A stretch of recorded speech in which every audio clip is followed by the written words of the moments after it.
ನವೆಂಬರ್ನಲ್ಲಿ ಬಿಹಾರದಲ್ಲಿ ಎಲೆಕ್ಷನ್ ನಡೆಯುತ್ತೆ. 6 ಮತ್ತೆ 11ಕ್ಕೆ 14ಕ್ಕೆ ರಿಸಲ್ಟ್ ಬರುತ್ತೆ. ಈ ರಿಸಲ್ಟ್ ಬಂದಾದ ಮೇಲೆ ಕರ್ನಾಟಕ ಕಾಂಗ್ರೆಸ್ ವಲಯದಲ್ಲಿ ದೊಡ್ಡ ಅಲೆ ಏಳೋದು ಬಹುತೇಕ ಕನ್ಫರ್ಮ್ ಅಂತಾನೆ ಹೇಳಲಾಗ್ತಾ ಇದೆ. ಈ ಅಲೆಗಳ ಮೇಲೆ ಸಿದ್ದರಾಮಯ್ಯನವರ ಅಥವಾ DCM ಶಿವಕುಮಾರ್ ಅವರ ಯಾರು ತೇಲ್ತಾರೆ ಅನ್ನೋದೇ ಈಗ ಸದ್ಯದ ಪ್ರಶ್ನೆ, ಬಹುಚರ್ಚಿತ ವಿಷಯ. ಸಿದ್ದರಾಮಯ್ಯನವರಿಗೆ ಸಚಿವ ಸಂಪುಟ ಪುನರ್ರಚನೆಗೆ ಹೈಕಮಾಂಡ್ ಗ್ರೀನ್ ಸಿಗ್ನಲ್ ಅನ್ನ ಕೊಟ್ಟಿದ್ರೆ ಅಲ್ಲಿಗೆ ಅಲೆಗಳ ಮೇಲೆ ತೇಲೋರು ಸಿದ್ದರಾಮಯ್ಯನವರೇ ಅಂತಾನೆ ಹೇಳ್ಬೋದು. ಯಾಕಂದ್ರೆ ಸಂಪುಟ ಪುನರ್ರಚನೆಗೆ ಪರ್ಮಿಷನ್ ಸಿಕ್ಕಿದ್ರೆ ಅದು ಸಿದ್ದರಾಮಯ್ಯ ನಾಯಕತ್ವವೇ ಮುಂದುವರಿಯುತ್ತೆ ಅನ್ನೋ ಸ್ಪಷ್ಟ ಸಂದೇಶ. ಸಿದ್ದರಾಮಯ್ಯನವರಿಗೆ ಸಂಪುಟ ಪುನರ್ರಚನೆಗೆ ಅನುಮತಿಸದೆ ನಾಯಕತ್ವದ ಗೊಂದಲವನ್ನ ಹೈಕಮಾಂಡ್ ಹಾಗೆ ಕಂಟಿನ್ಯೂ ಕೂಡ ಮಾಡಬಹುದು, ಇಲ್ಲ ಅಂದ್ರೆ ನಾಯಕತ್ವ ಚೇಂಜ್ ಕೂಡ ಆಗಬಹುದು. ಆದ್ರೆ ಕರೆಂಟ್ ಸಿಚುವೇಶನ್ ಏನಪ್ಪಾ ಅಂತಂದ್ರೆ ನಾಯಕತ್ವ ಬದಲಾವಣೆಯ ಯಾವುದೇ ಸಂದೇಶಗಳನ್ನ ಹೈಕಮಾಂಡ್ ಅಂತೂ ಕೊಟ್ಟಿಲ್ಲ. ಆದ್ರೆ ಆ ಕನ್ಫ್ಯೂಷನ್ ಅನ್ನ ಹಾಗೆ ಜೀವಂತವಾಗಿಟ್ಟಿದೆ. ಇದರ ನಡುವೆ ಸಿದ್ದರಾಮಯ್ಯನವರು ಅಕ್ಟೋಬರ್ 13ಕ್ಕೆ ಸಂಪುಟ ಸಹೋದ್ಯೋಗಿಗಳಿಗೆ ಡಿನ್ನರ್ ಪಾರ್ಟಿಯನ್ನ ಏರ್ಪಡಿಸಿದ್ದಾರೆ. ಸಿದ್ದರಾಮಯ್ಯ ತಮ್ಮ ಪಟ್ಟುಗಳನ್ನ ಹಾಕೋದಕ್ಕೆ ಅಖಾಡಕ್ಕಿಳಿಯೋ ಸೂಚನೆ ಕೂಡ ಇದಾಗಿರಬಹುದು ಅಂತ ಲೆಕ್ಕಾಚಾರ ಮಾಡಬಹುದು. ಆದ್ರೆ ಒಂದಂತೂ ಕ್ಲಿಯರ್ ಇದೆ, ಸಿದ್ದರಾಮಯ್ಯ ನಾಯಕತ್ವ ಬದಲಾವಣೆ ಗೊಂದಲಕ್ಕೆ ಹೈಕಮಾಂಡ್ ಇವತ್ತಲ್ಲ ನಾಳೆ ತೆರೆ ಎಳಿಲೇಬೇಕು. ಯಾಕಂದ್ರೆ 2.5 ವರ್ಷಗಳ ಅಧಿಕಾರ ಹಂಚಿಕೆ ಒಪ್ಪಂದ ಆಗಿದ್ಯಾ ಅನ್ನೋದ್ರ ಬಗ್ಗೆ ಹೈಕಮಾಂಡ್ ಇನ್ನೂ ಕ್ಲಾರಿಟಿ ಕೊಟ್ಟಿಲ್ಲ. ಸೊ ಬಿಹಾರ ಚುನಾವಣೆಯ ನಂತರ ಇದೆಲ್ಲ ಗೊಂದಲಗಳಿಗೆ ಒಂದಷ್ಟು ಉತ್ತರ ಸಿಗೋ ಸಾಧ್ಯತೆ ಇದೆ. ನಾಯಕತ್ವದ ಬದಲಾವಣೆಯ ಊಹಾಪೋಹಗಳಿಗೆ ಅಂತ್ಯ ಹಾಡಬೇಕು ಅಂತ ಸಿದ್ದರಾಮಯ್ಯ ಸಂಪುಟದ ಇಬ್ಬರು ಹಿರಿಯ ಸಚಿವರಾದ ಸತೀಶ್ ಜಾರಕಿಹೊಳಿ ಹಾಗೆ ಪರಮೇಶ್ವರ್ ಹೈಕಮಾಂಡ್ಗೆ ಮನವಿ ಮಾಡಿರೋದು ಕೂಡ ಸದ್ಯದ ಹೊಸ ಬೆಳವಣಿಗೆ. ಈ ಇಬ್ಬರು ಸಚಿವರು ಸಿದ್ದರಾಮಯ್ಯನವರ ಆಪ್ತ ಬಳಗದಲ್ಲಿರೋದು ಕೂಡ ಗಮನಿಸಬೇಕು. ಸಿದ್ದರಾಮಯ್ಯನವರು ನವೆಂಬರ್ ಅಂತ್ಯ ಇಲ್ಲ ಡಿಸೆಂಬರ್ನಲ್ಲಿ ಸಚಿವ ಸಂಪುಟ ಪುನರ್ರಚನೆ ಮಾಡೋ ತಯಾರಿಯಲ್ಲಿದ್ದಾರೆ. ಆದರೆ ಪಕ್ಷದಲ್ಲೇ ಒಂದು ಕಡೆ ಇದು ಇಷ್ಟ ಇಲ್ಲ. ಸಿದ್ದರಾಮಯ್ಯನವರಿಗೆ ಸಚಿವ ಸಂಪುಟ ಪುನರ್ರಚನೆಗೆ ಹೈಕಮಾಂಡ್ ಏನಾದ್ರೂ ಗ್ರೀನ್ ಸಿಗ್ನಲ್ ಕೊಡ್ತು ಅಂದ್ರೆ ಅವರ ನಾಯಕತ್ವ ಮುಂದುವರಿಯುತ್ತೆ ಅನ್ನೋ ಸ್ಪಷ್ಟ ಸಂದೇಶ ರವಾನೆ ಆಗುತ್ತೆ.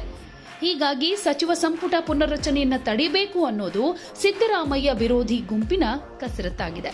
ಸಿದ್ದರಾಮಯ್ಯ ಸರ್ಕಾರಕ್ಕೆ ನವೆಂಬರ್ನಲ್ಲಿ 2.5 ವರ್ಷ ಕಂಪ್ಲೀಟ್ ಆಗುತ್ತೆ.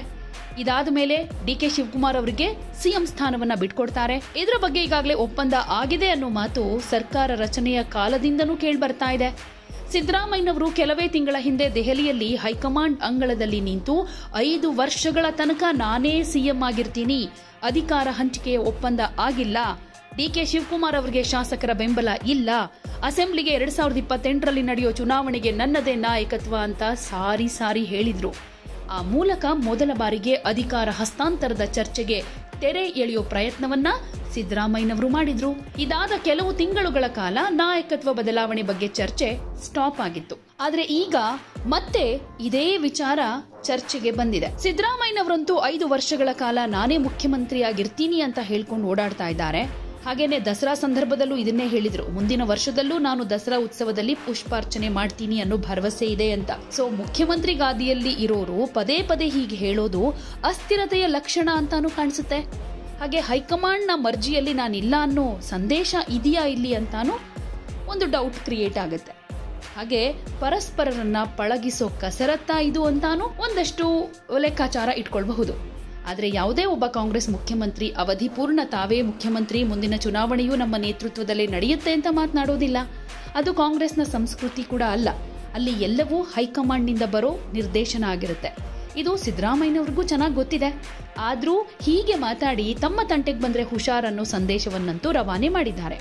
ನಾಯಕತ್ವದ ಬಗ್ಗೆ ಸಿದ್ದರಾಮಯ್ಯನವರ ಈ ಹೇಳಿಕೆಯನ್ನ ಹೈಕಮಾಂಡ್ ಎಲ್ಲೂ ಕೂಡ ಸಮರ್ಥನೆ ಮಾಡಿಕೊಂಡಿಲ್ಲ. ಹಾಗೆ ಅಧಿಕಾರ ಹಂಚಿಕೆ ಒಪ್ಪಂದ ಆಗಿದ್ಯಾ ಇಲ್ವಾ ಅನ್ನೋದ್ರ ಬಗ್ಗೆ ಹೈಕಮಾಂಡ್ ಮಾತ್ರ ಸೈಲೆಂಟ್ ಆಗ್ಬಿಟ್ಟಿದೆ. ಇನ್ನು DK ಶಿವಕುಮಾರ್ ಈಗ ಕೆಪಿಸಿಸಿ ಅಧ್ಯಕ್ಷರಾಗಿದ್ದಾರೆ. ಮುಖ್ಯಮಂತ್ರಿ ಸ್ಥಾನದ ಆಕಾಂಕ್ಷಿ. ಪ್ರದೇಶ್ ಕಾಂಗ್ರೆಸ್ ಸಮಿತಿ ಅಧ್ಯಕ್ಷರೇ ಮುಖ್ಯಮಂತ್ರಿ ಸ್ಥಾನದ ಆಕಾಂಕ್ಷಿಯಾಗಿರೋ ನಿದರ್ಶನಗಳು ಈ ಹಿಂದೆಯೂ ನಮ್ಮ ರಾಜ್ಯಕ್ಕೆ ಸೇರಿದ ಹಾಗೆ ಬೇರೆ ರಾಜ್ಯಗಳಲ್ಲೂ ಕೂಡ ನಡೆದಿದೆ. ಸೊ ಅಂತಹ ಸನ್ನಿವೇಶಗಳಲ್ಲಿ ಕೆಲವೊಂದ್ಸಲ ಭಿನ್ನಮತೀಯ ಚಟುವಟಿಕೆಗಳು ಕೂಡ ಉಲ್ಬಣ ಆಗಿದೆ. ಆದರೆ DK ಶಿವಕುಮಾರ್ ಇಂತಹ ಭಿನ್ನಮತೀಯ ಚಟುವಟಿಕೆಗಳಿಗೆ ಆಸ್ಪದ ಕೊಟ್ಟಿಲ್ಲ. ಅಧಿಕಾರ ಹಂಚಿಕೆ ಬಗ್ಗೆ ಅನಗತ್ಯ ಚರ್ಚೆ, ಪಕ್ಷ ವಿರೋಧಿ ಕೆಲಸ, ಈ ವಿಚಾರದಲ್ಲಿ ಮಾತನಾಡಿದವರಿಗೆ ನೋಟಿಸ್ ಕೊಡೋ ಹಾಗೆ DKಶಿ ಸೂಚನೆ ಕೊಟ್ಟಿದ್ದಾರೆ. ಹೀಗೆ ಸೂಚಿಸಿದ ಮೇಲೂ ಕೂಡ ಕೈ ಶಾಸಕರ ಹೇಳಿಕೆ ನಿಂತಿಲ್ಲ ಅಂತಂದ್ರೆ ಹೈಕಮಾಂಡ್ನಲ್ಲೇ ಇದರ ಸೂತ್ರ ಅಡಗಿದೆ ಅಂತ ಅನ್ಸುತ್ತಲ್ವಾ? ಹಾಗೆ ನೋಡಿದ್ರೆ ಸಿದ್ದರಾಮಯ್ಯನವರು 2023ರಲ್ಲಿ ಸರ್ಕಾರ ರಚನೆಯಾದ ಸಂದರ್ಭದಲ್ಲೇ ಒಂದು ರೀತಿ ಗೊಂದಲ ಇತ್ತು. ಫಲಿತಾಂಶ ಪ್ರಕಟವಾಗಿ 1 ವಾರ ಆದ್ರೂ ಸಿದ್ದರಾಮಯ್ಯ ಹಾಗೆ DK ಶಿವಕುಮಾರ್ ನಡುವೆ ಮುಖ್ಯಮಂತ್ರಿ ಗಾದಿಗಾಗಿ ಹಗ್ಗ ಜಗ್ಗಾಟ ನಡೆದಿತ್ತು. ಆದ್ರೆ ಕಾಂಗ್ರೆಸ್ ಹೈಕಮಾಂಡ್ ಮನವೊಲಿಕೆಯನ್ನ ಮಾಡೋ ಪ್ರಯತ್ನವನ್ನ ಮಾಡಿದ್ರು. 2013ರಲ್ಲಿ ಶಾಸಕಾಂಗ ಪಕ್ಷದ ನಾಯಕರಾಗಿ ಆಯ್ಕೆಯಾಗಿದ್ದಕ್ಕೂ 2023ರಲ್ಲಿ ಆಯ್ಕೆಯಾದ ಸಂದರ್ಭದಲ್ಲೂ ಕೂಡ ಅದು ಸಿದ್ದರಾಮಯ್ಯನವರ ವಿಚಾರದಲ್ಲಿ ಬಹಳ ವ್ಯತ್ಯಾಸ ಇದೆ. ಆಗ ಗೊಂದಲ ಇರಲಿಲ್ಲ, ಈಗ ಗೊಂದಲ ಇದೆ. ಸೊ ಬಲವಾದ ಪ್ರತಿಸ್ಪರ್ಧಿಯಾಗಿ ಡಿ ಕೆ ಶಿವಕುಮಾರ್ ಅಂತೂ ರೂಪುಗೊಂಡಿದ್ದಾರೆ. ಹೈಕಮಾಂಡ್ಗೆ ಮಾಸ್ ಲೀಡರ್ ಸಿದ್ದರಾಮಯ್ಯನವರನ್ನ ಅಧಿಕಾರದಿಂದ ಕೆಳಗಿಳಿಸೋದಂತೂ ಅಷ್ಟು ಈಸಿ ಇಲ್ಲ. ಹಾಗೆ ಡಿ ಕೆ ಶಿವಕುಮಾರ್ ಅವರು ಪಕ್ಷಕ್ಕಾಗಿ ಮಾಡಿರೋ ತ್ಯಾಗಕ್ಕೆ ಪ್ರತಿಫಲ ಕೊಡಬೇಕು ಅನ್ನೋ ಹಂಬಲ ಕೂಡ ಇದೆ. ಇದು ಹೈಕಮಾಂಡ್ನ ಸದ್ಯದ ಇಕ್ಕಟ್ಟಿನ ಸ್ಥಿತಿ. ಇನ್ ಕೇಸ್ ಸಿದ್ದರಾಮಯ್ಯನವರನ್ನ ಚೇಂಜ್ ಮಾಡಿದ್ರೂ ಶಿವಕುಮಾರ್ ಅವರನ್ನೇ ಪಟ್ಟದಲ್ಲಿ ಕೂರಿಸ್ತಾರಾ ಅಂತಾನೆ ಹೇಳೋದಕ್ಕೆ ಸಾಧ್ಯ ಇಲ್ಲ. ಸಿದ್ದರಾಮಯ್ಯನವರನ್ನ ಅಧಿಕಾರದಿಂದ ಕೆಳಗಿಳಿಸಿದ್ರೆ ಅಹಿಂದ ವರ್ಗದವರನ್ನೇ ಕೂರಿಸಬೇಕು ಅನ್ನೋ ಕೂಗು ಬರೋದು ಸಹಜ. ಆಗ ಅಖಿಲ ಭಾರತ ಕಾಂಗ್ರೆಸ್ ಅಧ್ಯಕ್ಷ ಮಲ್ಲಿಕಾರ್ಜುನ ಖರ್ಗೆ ಅವರಿಗೆ ಮುಖ್ಯಮಂತ್ರಿ ಗಾದಿ ಒಲಿದ್ರೂ ಒಲಿಬಹುದು. ಖರ್ಗೆ ಅವರು ಕೆಲವು ದಿನಗಳ ಹಿಂದೆ ತಾವು ಮುಖ್ಯಮಂತ್ರಿ ಆಗಲಿಲ್ಲ ಅನ್ನೋ ನೋವನ್ನ ತೋಡ್ಕೊಂಡಿದ್ದೂ ಇದೆ. ಸೊ ಎಲ್ಲವೂ ಈಗ ಕಾಂಗ್ರೆಸ್ ಹೈಕಮಾಂಡ್ ಮೇಲೇನೆ ಒಂದಷ್ಟು ಡಿಪೆಂಡ್ ಆಗಿರೋದ್ರಿಂದ ಹೈಕಮಾಂಡ್ ಅಳೆದು ತೂಗಿ ಸಾಕಷ್ಟು ಲೆಕ್ಕಾಚಾರವನ್ನ ಹಾಕಿ ಯಾವ ನಿರ್ಧಾರಕ್ಕೆ ಬರುತ್ತೆ, ಯಾರಿಗೆ ಸಿಎಂ ಪಟ್ಟ ಅಲಂಕರಿಸೋ ಹಾಗೆ ಸೂಚನೆ ಕೊಡುತ್ತೆ, ಕೊಟ್ಟ ನಂತರದಲ್ಲಿ ಯಾವ ರೀತಿ ಬದಲಾವಣೆಗಳು ಬೆಳವಣಿಗೆಗಳಾಗುತ್ತೆ ಅನ್ನೋದನ್ನ ಕಾದು ನೋಡಬೇಕು.